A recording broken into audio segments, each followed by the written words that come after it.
feet, lower leg pain, hip pain, you're in the right place, because this is our monthly hypermobility class with me, Jeannie DeBon, a movement therapist who specialises in hypermobility, EDS and chronic pain.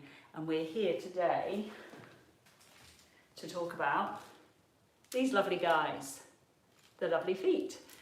26 bones in these guys, all designed to move and articulate on their joints, because that's what a joint does, is allow us to move.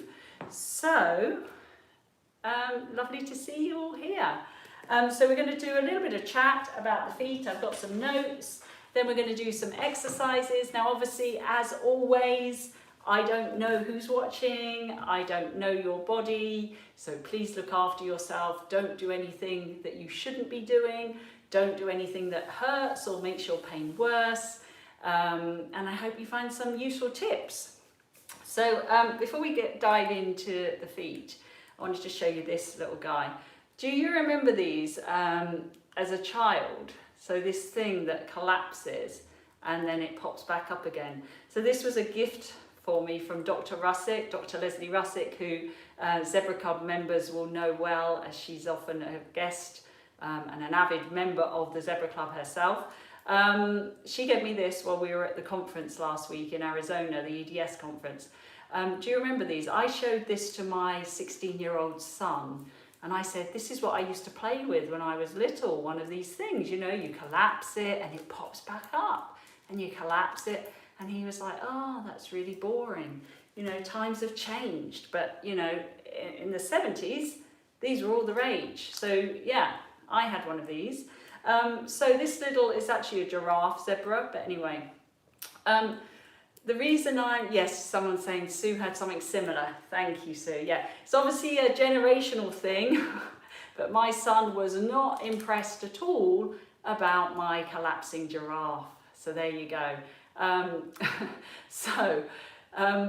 Why am I showing you this anyway? Apart from it kind of represents our hypermobile bodies, right? So we kind of collapse, and then in theory, we want to be up here. Now, if you notice, what's the one thing that's keeping him on the ground? He's growing up, he collapses, but he's coming up from his feet.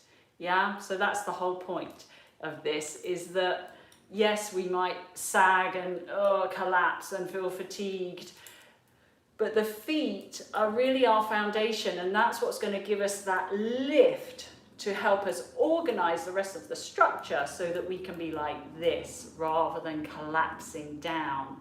Okay, so it's a nice little analogy.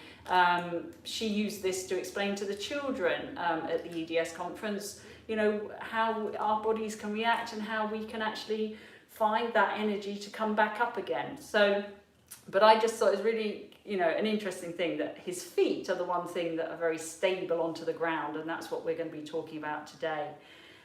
So, our lovely feet, we've got two of them. When we're looking at a foot, you know, when I see a feet, I always start at the feet when people come to see me. In the Zebra Club, we've got loads of classes about the feet. I'm always talking about the feet. When I see a new client, you know, rehabbing a foot is all about that initial assessment. Okay, so what's actually going on with a person's foot? And we're going to do this together. We're going to stand up. We're going to look at our feet together in a minute. But, you know, you can have a neutral foot. So what do we mean by a neutral foot? That's when you have your tripod in contact with the floor. So every foot should have a tripod. The tripod is made up of the heel bone, and just in case you've never looked at a foot before, I think this is really interesting. Can you see how the heel bone is on the outer edge of your foot? Okay, on your little toe side. Here, on your big toe side, there isn't actually a bone. So in this bit here, it's just a big fat pad. Yeah, there's no bony structure. And yet for many of us with hypermobility, our feet are rolling in. Yeah, there's not actually a bone there to support the weight of your body as you're rolling your feet in. So you can see why we might get a lot of discomfort around these structures underneath, because really we're supposed to be weight bearing through this big heel bone here, okay? So our tripod should be the heel bone, the big toe pad, which is this guy here, and the little toe pad. So you've got a sort of a triangular support structure under your foot. And that's your tripod. Now in a neutral foot, when this is on the ground, that tripod is touching the ground, okay? And we're going to do this together in a minute, okay? So don't worry about trying it out now, we're going to do it together. Now, if when we stand up and we do it in a second, you don't have those 3 points of contact, then your foot isn't in neutral. And there's no right or wrong about that, it's just where your foot, how your body is presenting itself today. Gary Ward, who I did our very first podcast interview with, author of What the Foot, says that there is always going to be a tripod. So if it's not these 3 points of contact, you're going to have 3 other points of contact touching the ground. Now, when we're out of that alignment of neutral, you're going to have obviously compressions. Hello, someone's saying hello, hi. You're going to have compressions, you might have pain, you might have discomfort because you haven't got the balance of forces going through this structure. Okay, so as we said, we've got 26 bones here, and that's a lot of joints, that's a lot of articulating surfaces that we're supposed to be managing, okay? But for a lot of us, we've got restrictions, we've got pain, we've got ankle issues, many of us are subluxing those ankles. What can we do to help support and strengthen this structure? So our ideal resting place is in neutral, okay? And ideally that neutral tripod needs to be on the ground. Now for many of us, me included, before I started working on my feet, my left toe, I don't know if it was my right toe as well, but definitely my left toe, the big toe pad, so the first met, never touched the ground, never ever touched the ground. So my left foot was kind of lifted like this, and you might experience something similar. Now, the reason that's important, and we're going to look at this as well in the exercises, is your big toe pad, this guy here, which is quite a big bone if you look at it, it's quite a powerful structure. That's what we need to be pushing off when we walk. This is your push-off bone that propels you forward. Now, if my met head, this part was never touching the ground on my left side, which is my more hypermobile side, how was I walking? Where was I getting that power from to walk? Because I certainly wasn't getting it from this first met. Okay, so somehow I was compensating. Interestingly, my glutes were weaker on my left side as well. So this push off stimulates a whole chain reaction through the whole lower leg, up the leg into the glute to push you off. Now my glutes were weak, which kind of tells me I was not activating that posterior chain of action to help me walk properly. Okay, so my right side, which interestingly had the hip operation on it, why, wear and tear, who knows, was probably doing more work than my left side. That's my theory anyway. So you might have a similar thing going on. So when we're assessing the foot, we're looking at, okay, what is that foot doing? Now, many of us are told that we've got over-pronated feet. Now, what is a pronated foot? That is when when you weight bear on it, so this is it sort of neutral, when I weight bear, everything comes closer to the ground. And these bones here rotate inwards. So everything's rolling inwards, yes?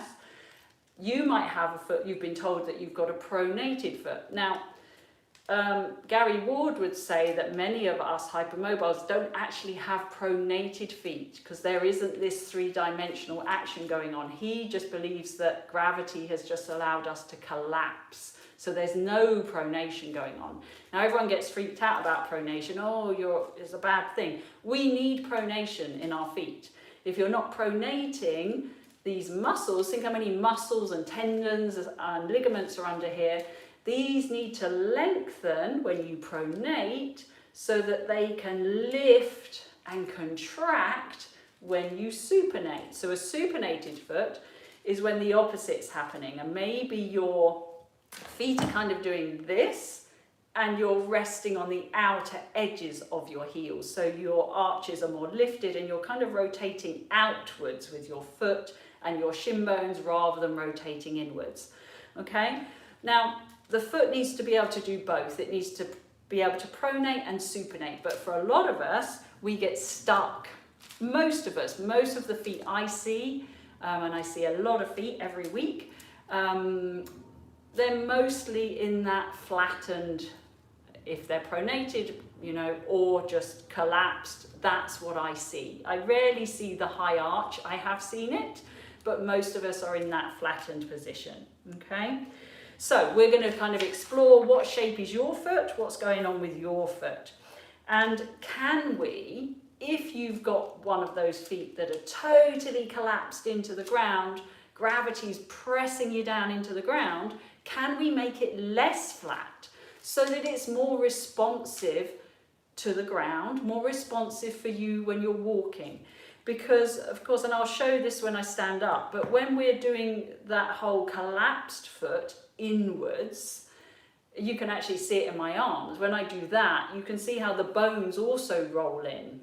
So the same thing's going to happen with my feet. If my feet roll in, my shin bones are going to roll in. So you might have been told you've got knock knees, so your knees are pointing inwards instead of forwards. The thigh bones are also going to roll in because they're following the feet. And typically, when you have all of that rolling in, your pelvis goes into an anterior tilt, which gives you a big lordosis, a big arch in your back. Okay, so what's going on down here, a bit like our little zebra giraffe, affects the rest of his body. So if his feet are totally rolling in, chances are everything else is rolling in. He could have back pain, hip pain as well, even up to the shoulders, yes? Because, so someone's just confirming they have the knock knees and that inward rotation. It's super common because it's kind of, with that laxity in our joints, we tend to rest in that. And remember, we like to hang in our joints as well. So if we can get away with not doing work, we probably will. So we like to kind of hang into it. And the easiest, the least path of resistance is to let everything roll in and we can just hang in there. You know, which is fine until it isn't, until it starts hurting. Okay, so, all right. Now, just another little thing about the feet. So you have 3 sections to your foot, just so you know if I talk about this in the class. You have a rear foot, which is this complex here where the calcaneus is. You have a forefoot, which is this bit here. And then you have your little toes, so those tiny little bones at the end. So these are the forefoot, so the bigger structures, and then the toes are the little guys at the end. Now, you can see they're quite small. We shouldn't be weight bearing through our toes. Now, someone sent me a question, or I think someone put it on Twitter. They were saying that their toes crunch up. So do your toes crunch up as well when you're standing? Okay, so if that happens, and it happens a lot, I used to do it as well, all the time, didn't know there was anything wrong with that. That tells me that you're not activating your extensor system, your back line. That tells me that you're trying to use your toes, so the front chain of your body, as a stabilizer, which obviously is not the right thing to do. It's not the best movement option. Our toes are not, as you can see, they're quite small. They're not designed, they're certainly not stabilizing muscles in there. They are not. They are what you might call fine tuners. So when you're walking on the ground, maybe, you know, our ancestors would be walking barefoot, the toes were used to kind of sense out, oh, is that a prickly, you know, plant? Is that a sharp stone? I shouldn't be stepping on that. They weren't weight bearing on these guys. Now, a lot of us, and we'll talk about this, use our toes as a push off. So remember I talked about the push off helping us walk? A lot of us push off from our toes and not our big toe pad. And again, you're not going to get your maximum power through that. You're going to hurt your toes. You're going to strain something. So we've got to try and not activate those toes. We've got to try and teach ourselves not to grip with the toes because that's just tightening our front line. you know, Gary Ward, he says that the toes are the last resort. So when everything else has failed in the body, all our stabilization has failed everywhere else, the poor old toes are the end of the chain, and we just start gripping with them as a form of stability, hoping that they will, yeah, someone's just saying that they was a dancer. Oh, it's Heather, hi Heather, and she, I think she said she broke a lot of bones in her toes. Yeah, because dancing, obviously you're up on these guys, aren't you? So ballet, you know, beautiful as it is pretty terrible for the feet. You know, I think dancers have pretty tough time with their feet. So yeah, beautiful, but not really ideal for our toes, okay? So yeah, we've got 3 parts of the foot. The reason we need pronation is because, oh, she broke her talus bone as well. That's, yeah, that is not good. That's not good, sorry to hear. Now, when we pronate our foot, so we need, remember I said we need to pronate. So pronation isn't a bad thing. Don't think it's a bad thing. It's bad if you get stuck in it and your foot never supinates and comes out of it again, okay? But moving in and out of pronation and supination is an essential part of gait, is an essential part for healthy movement. So when we pronate, all these muscles get to lengthen, including the calf. Anyone here got plantar fasciitis? Yeah, that horrible, horrible pain under here, the inflammation of the fascia underneath your foot, big, thick fascia. It's like a really thick trampoline, very, very dense. It's supposed to be bouncy. Yeah, it's supposed to give us that spring. Lots of dancers on here. Oh, it's Lorna. Hi, Lorna. Yeah. So dancers, lots of foot problems by the looks of it. Everyone's commenting on that. So plantar fasciitis, inflammation under here,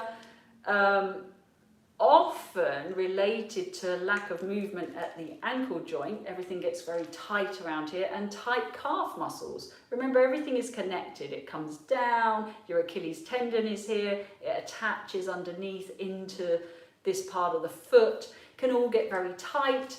And then these guys don't have the movement that they need, and everyone gets angry and inflamed, and it's really annoying. But oftentimes improving movement further up, someone's had plantar fasciitis after standing at craft fairs for years. Yeah, so lack of movement maybe you've got those flat feet, everything's just collapsing in, feet are not being mobilized as they should, and everyone got inflamed and angry. And plantar fasciitis is really annoying to get rid of, but I have found that working on the lower limb, not just the foot, is really, really beneficial. Okay, so that's my foot information. I don't think I have to tell you anything else. But yeah, the whole point is to understand the structure of the foot and how can we actually get it to move in a more functional way. So if you've got available to you today a theraband of some kind, if you want to grab your theraband, I've also got, you don't need this, but it's a nice to have if you have one nearby. I've got a yoga block, or you could use a book. And for the purposes of speed in today's class, I've just got a loop band, but your theraband will be just as fine. It's just for me to demo a bit quicker. I think that's all we need. Now, some of this obviously is going to be standing. How can you avoid getting or making bunions worse? Yeah, well, bunions is obviously this bone here. Yeah, so this big guy here. And then when there's laxity and these bones get pulled over, so you've got to look further down the chain. It's not just actually here. These get pulled over and this causes this bone to slide out, and that's where you start getting your bunion. But if we could start realigning from down here so that we bring this guy back into alignment, that can help with that bunion. Yeah, so it's this guy being pushed over, yeah, like this, because of laxity. You know, not people say about poor fitting shoes, but for us, I think, you know, a lot of it is the laxity. So if we can strengthen here to help bring this back, it can help an awful lot. Okay, so yeah, again, foot posture, a huge contributor to bunions. Yeah, awareness of what our feet are doing. And let's be honest, many of us, can bunions go away? You can, I've seen people reduce them, absolutely. Is overpronation the same as collapsed arches? Well, I think a lot of us have collapsed arches. As I said, Gary Ward would say that we're not actually pronated because pronation is this three-dimensional effect. But you know, you can call it overpronated for simplicity, but yeah, it's pretty much the same thing. Everything has collapsed. But remember, pronation isn't bad. We need to just be able to get out of pronation into supination, which we're going to try and do today.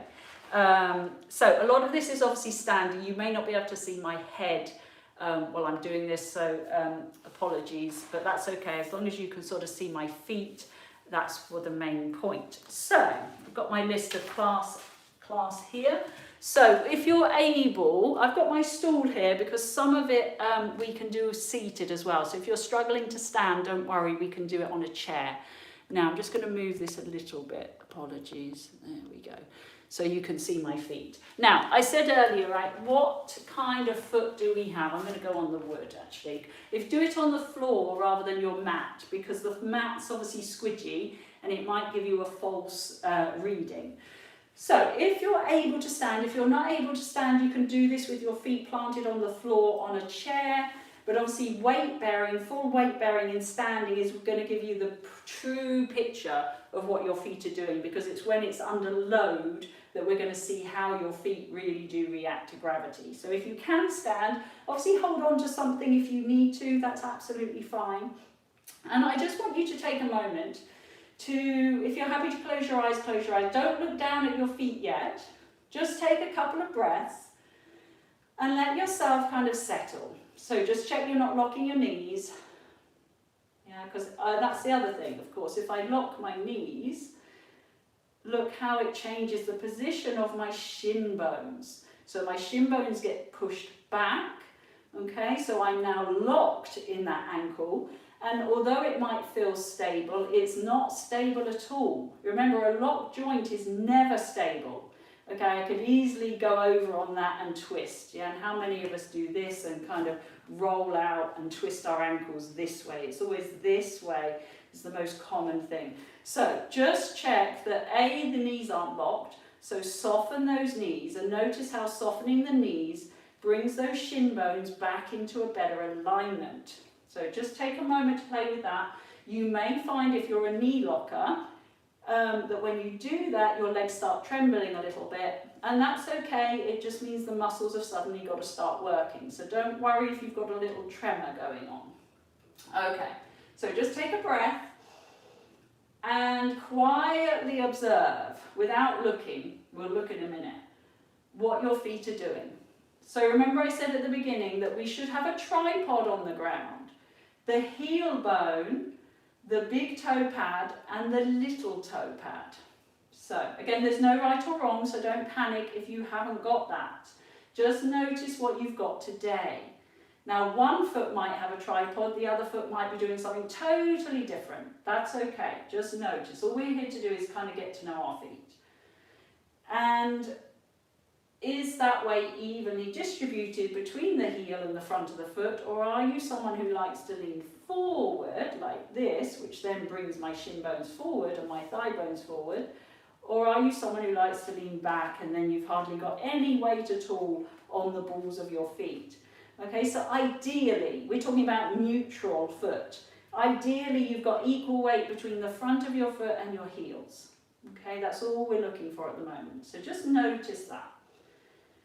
If you haven't got the neutral tripod, try and get a sense of where your tripod is. So is it on the outer edges of your feet? Is it all on the inside of your feet? Just have a little think, a little sense of what your feet are doing. Try not to look at the moment. Try and just sense, build your sensory awareness of what's going on. Okay. All right. So just take a moment and then you can just look down if that's good, is okay for your neck, and just have a look at your feet. And are they rolling in? So if I turn forwards, just come back a little bit. So if I over-pronated my feet, so it's hard for me to do that now because I've kind of built my structure, but if I try and force a pronation, so I'll just lift these up a little bit. Sorry, looking at my knobbly knees. But if I force my pronation, can you see what happens to my knees? Yeah, so I let my feet roll in, these bones roll in, my knees roll in, these have rolled in, and I've got an anterior tilt of my pelvis. So imagine trying to walk like that. I definitely can't extend my ankle. Yeah, it's really, really strange. So, and what's that going to do to pressure around my knees, yeah, my hips, if I'm trying to walk like this? Which many of us do, right? So, you know, that's just habit that we've got into. So, if you are standing there like this, can you think of spiraling from the feet, like our little giraffe? Can you spiral from your feet up and out? Notice how my knees come forward and I feel more connected into my tripod. Okay, so I can roll in and I can spiral out. Just try that a few times. And again, you know, don't force it. Just let everything go slack and let it roll in. And then see if you can spiral up and out. Okay? Make sure you don't go too far that you start doing this. So we're not rolling. I know a lot of us like to stand like this. Hands up who likes to stand like this. Again, this is just another way of stretching and straining those ligaments on the ankle. And then it's easy for us to go there when we're not expecting it and strain and twist and sprain our ankles. So if you are someone who stands like this, please try not to do it because you are making this stuff more lax. Okay, so we're trying to get, whenever we're standing, our tripod on the ground. Okay, now, remember I talked about the toes, they shouldn't be weight bearing. So in this position, so assuming we've done our best to roll out, can you lift your toes off the ground without rolling out? And don't worry if this is a struggle, okay, because it's new, don't worry. Can we lift our toes up without falling backwards either? And just put them back down. So we should, if we've got a tripod on the ground, be able to lift our toes without falling over. Hold on, please, if you need to. Okay, we're learning, remember? Okay, now just give that a little rest, shake out your legs. One thing I give all my clients as homework is the big toe lift. So can you just lift your big toe off the ground? So do 1 foot at a time. Try not to push or roll out to do it. Again, some people do this and they can't do it at all. So don't worry if your big toe's saying, no, I don't know what that is. Try the other foot. Now it should be about 45 degrees of a lift. Okay, so my foot, that's way too much. I've got too much laxity there. So I'm going to make it smaller. And this is really good because it puts tension through here. You can see how my arch is being lifted. Can you see that? When I do that, it creates the arch. So it's building strength through here. So it's a very good little exercise to do. So your big toe lift. Easy thing to do when you're brushing your teeth. Just practice. Just make sure you're not like this. So you're spiraling up and out. And you're practicing your big toe lifts. Very good. Now, the other thing that should happen to the feet are obviously connected to the pelvis. Again, go careful if you've got any issues with your back or your hips. But when I rotate my pelvis, all I'm doing is twisting, right, to the side. My feet should respond, okay, because they're connected. So if I gently rotate, and you can look down at your feet, did they move with you?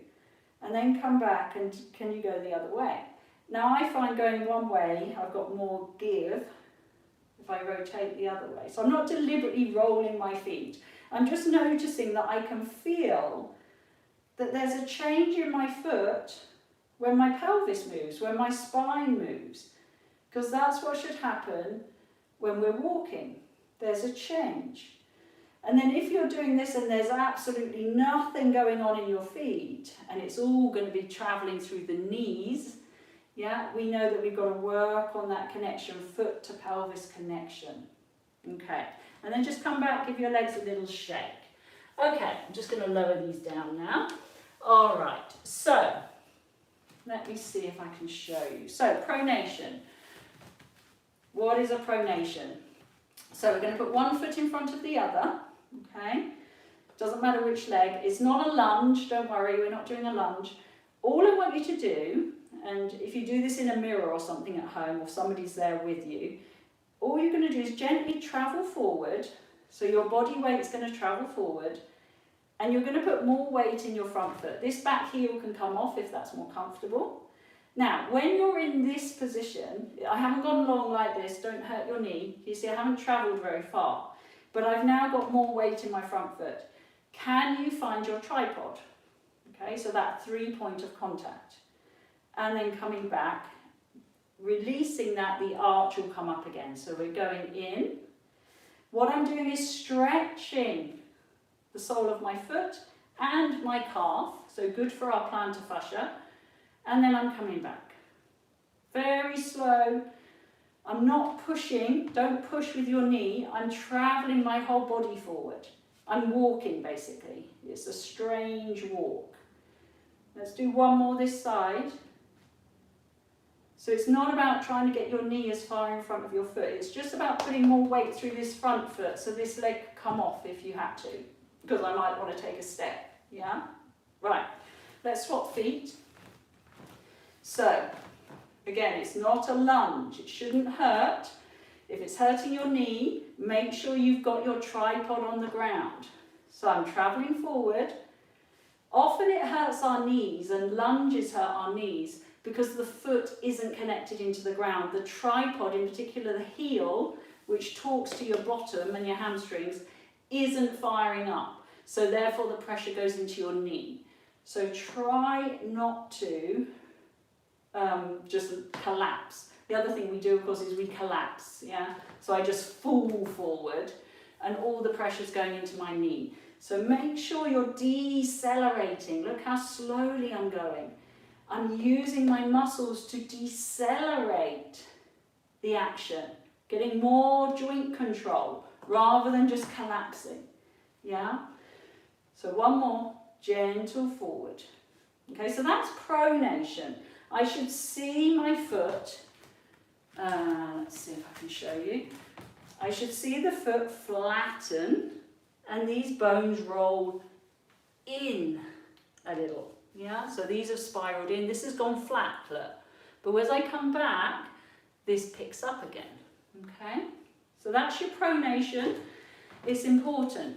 But remember I said we need to do supination as well. So how do we supinate? So, I'm going to grab my stool, but then we'll do it standing up. So if you sit, if you don't want to sit, you can just go straight into the standing. Just make sure you can see my feet. Okay, I'm going to put my heels together, my toes apart in a small V, not a big turnout, a small one. But your heels are touching, okay? So you can sit in your chair or you can do this standing up. The heels must stay together. So when you're weaker, as you come up, they'll want to do that. Okay, so try not to let them do that. I want you to imagine you've glued your heels together. Remember I said the big toe pad is really important. So we're going to lift up. My heels are kissing each other. So they have to rotate a little bit, creating a bigger arch here, but my big toe pad is still on the ground. And then they come back. And I'm trembling because they're having to lengthen eccentrically. So we come up and down, and I'm shaking and up. So what I'm not doing is coming up like this. I'm not going onto my toes like a dancer. I am most certainly keeping my big toe pad on the ground. Now this action here, where your heels are kissing each other, and you've got this external rotation, is supination, which is what you need to get out of pronation. But when you've had totally flat feet, your body doesn't know what supination is. The muscles needed to supinate your foot don't know that they've got a job to do. So I'm just going to do that standing as well. Carry on if you want to do that sitting, sorry. I'm just going to face the wall, so you can also do this on against the wall. So if I come into my small V, you should be able to see my heels kissing. So as I come up, so the big toe pad helps lift me up, and these bones rotate, and my heels are kissing. And then they come down and they relax a little. So up and down. So the wall's a good way of practicing until you get your balance.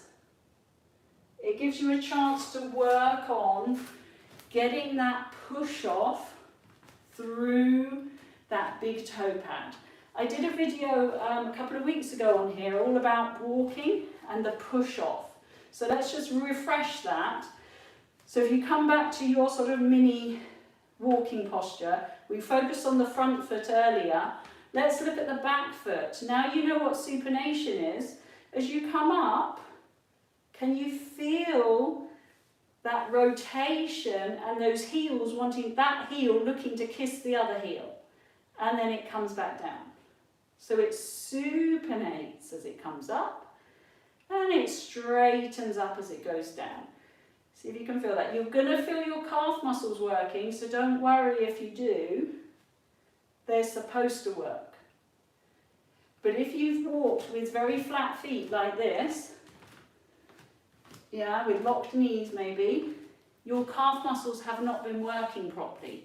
So when we ask them to work, they're going to get a little bit, you know, interested, shall we say. Okay, let's just try the supination on the other foot, and then we'll come down onto the mat. So one leg might be easier than the other. So remember, the heels want to look at each other to kiss each other. So your heel is coming in. Yeah, I know that's a strange concept to think about, but that's supination. And remember, a healthy foot needs supination and pronation, okay? So it needs to be able to do both. Now, so we've done our seated heel raises. Now we're going to come down onto the floor, and if you've got your band, that would be good, and if you've got a book, that would be good as well. Okay, so we're going to, grab your band first. If you need a head cushion, grab your head cushion. So you'll have seen me do this exercise many times because it's one of my favourites, because it's an easy way of getting us used to the foot to pelvis connection. So take a moment to settle, give yourself, let's just do a little windscreen wiper because we've been standing up and working muscles that maybe are new to us. So let's just release the pelvis.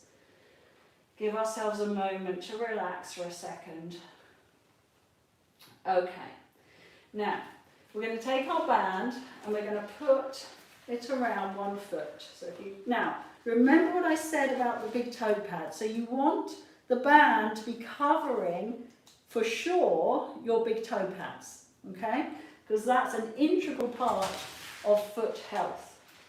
Elbows on the ground, so try not to allow the shoulders here. See if you can let those shoulders feel heavy. So we're doing a little bit of upper body organisation and stabilisation as well. The other leg can be bent. You can straighten it, but I think that puts more load on the pelvis, so I prefer to have it bent. Now, tight enough that I feel something. Okay, now think about the push-off that we were just doing. Can you gently sort of test out your foot in the band? Can you sort of press into it? Not from your knee, but from the pad of your toe. So you're kind of searching, sort of checking it out. Okay, you're not sort of violently pushing. You're just trying to see if your big toe pad can actually feel the band. Now, some of you might have feet that are twisted out like this. See if you can work on that tripod, okay? Now, once you've got a sense of your big toe pad, we're going to start to, gosh, that's a little bit too tight. We're going to start to straighten the leg without locking the knee and hanging, of course. Here I'm just hanging. Yeah, I'm not doing any work at all. So I've got to keep some tone in my leg so that when I straighten, I don't lock. Now, have a look at your foot. What's happened to it? Has it twisted? Yeah, has the ankle done this? You can't see my ankle. Twisted out, okay? So just have a look. Do your best without straining to find that big toe pad, little toe pad. Is your foot straight? And then as you soften the hip and come back in, does the foot stay straight? Okay? So it's a really simple exercise, but actually it's giving your brain a lot of information about the alignment of your foot. And back in. We'll do one more this side. Obviously we don't want to be arching our back, so if I can't fully straighten my leg, it's fine, but I don't want you doing this and hanging and arching. Yeah, we definitely don't want that. Okay, let's swap over. Okay, so again, make sure the big toe pad is covered. Now this is my left side. Remember I said my left big toe pad didn't used to touch the ground at all, so I had no information coming through my left side. So even here now, it's much harder work for me to make contact with that left side. Okay, remember we want to do this without force. So of course I could force it and push my foot, but that's just putting more tension in my body. So I'm trying to be very subtle, but I'm trying to sense out that left inner border of my foot, okay? Then once I've got it, I'm going to try and straighten my leg without locking and check my foot hasn't twisted. And it's really, really challenging because my foot desperately wants to give up on the big toe pad. So maybe you're having the same experience. What's your foot doing? So simple, we can do the foot strengthening here, because this is making me strengthen that inner border of my foot just by doing this. And back. Okay, so we'll just do 3 on each side. You can obviously do more if you want. Now, take your band, if you haven't got a loop band, and tie it around your shins, okay? So when you put your feet down, you're hip distance apart. I'm just going to use this loop band. And if you've got your book or your yoga block, put that on the floor, and it's kind of book, like a book, in between my feet, so the narrowest edge. And then I'm going to tie this around my legs, and I'm going to put my feet either side of my yoga block. So again, I'm not squeezing it, don't squeeze it, it's for proprioception. Because remember, a lot of us, our ankles want to roll out and do all these weird things. So the yoga block is helping me find the inner border of my foot. It's helping me get in contact with my big toe pad. Check you haven't arched your back, don't make it too difficult, just settle. So you've got to be able to be here and settle. So I still want my pelvis to drop. I want to be able to breathe. Okay, so sometimes we can give ourselves this proprioceptive information and it can be a bit of overload, and then we start trying too hard. So try and settle into it. The band is around your shins to give you that information that you're not going to start pulling apart. Remember, we want those shin bones to stay in the right place. Okay, now you can either just stay here and do your pelvic tilts, forward and back. Okay, so I'll just get my hands out of the way. So I'm just rolling the pelvis forward and back. But if you're happy to do a bridge, I love bridges because it forces us to weight bear again through our legs, through our feet. So I'm going to do my pelvic tilt, and I'm going to feel that block, and I'm going to feel the band, and I'm going to come up. Now your lower legs are going to be working, so don't worry. Make sure your pelvis is still, the tailbone's still pointing towards your knees. Remember, a lot of people drop into this posture, and then the bridge hurts their back. We need to make sure we're rotated. So pubic bone up, tailbone towards the back of the knees. Check that you've still got contact with your band and your book. And then you're going to roll back down. Keeping contact, harder than it seems, because oftentimes our feet want to roll out when we do these things. So here we go, tilt. Find your band and your book and roll up. Doesn't have to be high. You don't have to go as high as me. Just do what feels right for you today. And if a bridge is too much, as I say, you can do your pelvic tilts, or you could maybe do a pelvic hover, where I'm literally just lifting my bottom an inch off the floor and just working on this alignment, working my feet, and then back down. Good. Then just have a little hug if it's comfortable for your hips, have a little hug, maybe a rock from side to side. Okay, so we're going to finish with a little exercise that I only just remembered. It's from my sort of training days back in 2007. But actually it's quite a sweet little exercise. I mean, it's good for foot mobility. It's not going to strengthen your feet, but it's quite a nice simple thing you can do while you're watching TV or just lying in bed. So we're going to keep the pelvis heavy. You just need to lift one leg up, and you can support it if it's difficult. You can support it. Okay, so I think it's called cherry picking, okay, from memory. So what I'm going to do is imagine I've got a cherry tree in front of me, and I'm going to reach my leg forward. I'm not going to go too far so you can see. Now when I get to the tree, I'm going to crunch my toes up as though I'm picking a cherry. And then I'm going to keep them like that as I bring the leg back. And then I'm going to release so the cherries drop into this basket down here. So I'm reaching forward. So I'm expanding my foot. Gently grab some cherries.